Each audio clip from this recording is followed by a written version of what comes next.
Mayong adlaw mga igsoon ko diha kay Kristo. Aniya na sad ako magpaambit sa ako ang pamalandong ining ebanghelyo karong adlaw. This is why I'm proud of what I am. I was born Catholic, and that's what I'll always be. Kini kinutlo gikan sa ebanghelyo ni San Lucas kapitulo 10 bersikulo 1 hangtod sa 9. And credits to the picture from Totoy Toldo of the Advocates, no, mga igsoon. Ako lang kung nasabtan yun nining kaning passage karon sa ebanghelyo mga igsoon is samas gingon ni San Pablo Roma kapitulo 10 bersikulo 15 unsaon pagwali ug wa ka gipadala. So klaro og tataw nga naay gipadala diri sa ebanghelyo atong nabatian nga naay gipadala gyud si Jesus ang mga apostoles, which is descendants, ang mga descendants niya is ang atong mga kaparian. So ang mga apostoles o atong mga kaparian maura gayoy angay magwali sa pulong sa Dios kay sila gisugo sa Dios. Unya, there's no other church that can trace back its origin back to the apostles, back to Christ, no other than the Roman Catholic Church.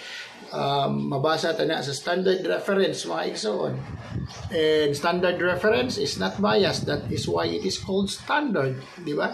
In the first place. So, and usasad nga ako ang nasabtan gyud diri nga passage mga igsoon sa kaning ebanghelyo nga klaro og tataw sad kayo mga igsoon nga sa pagpadala sa atong Ginoong si Jesus sa iyang mga apostoles nasa isugo nga kanang musud gani si atong mga apostoles ngadto sa mga balay-balay ug unsa ihatag nila nga pagkaon or ilimnon dawaton ko ni mukaon sila ug muinom sa walay pagpangutana, di ba?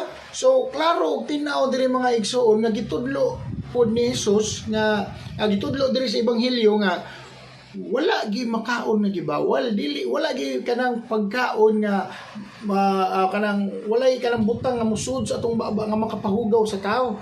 Kay klaro og tataw wa man giingon literal nga pakaon tanan, pero tanan nga ihukad, tanan nga iserbisyo or i-serve sa ilaha ilang kaunon o usa sa tanan nga ihatag sila ilang imnon. So sa ato pa pwede pud mo inom og bino mga igsoon, pwede mo kaog baboy, pwede mo kaog dugo, kay kung mao na gi-serve sa igadtuan nila kaunon man nila kay sugo na sa atong Ginoong Dios.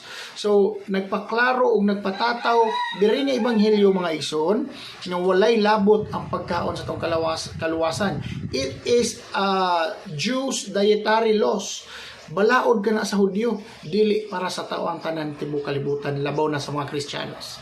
God bless.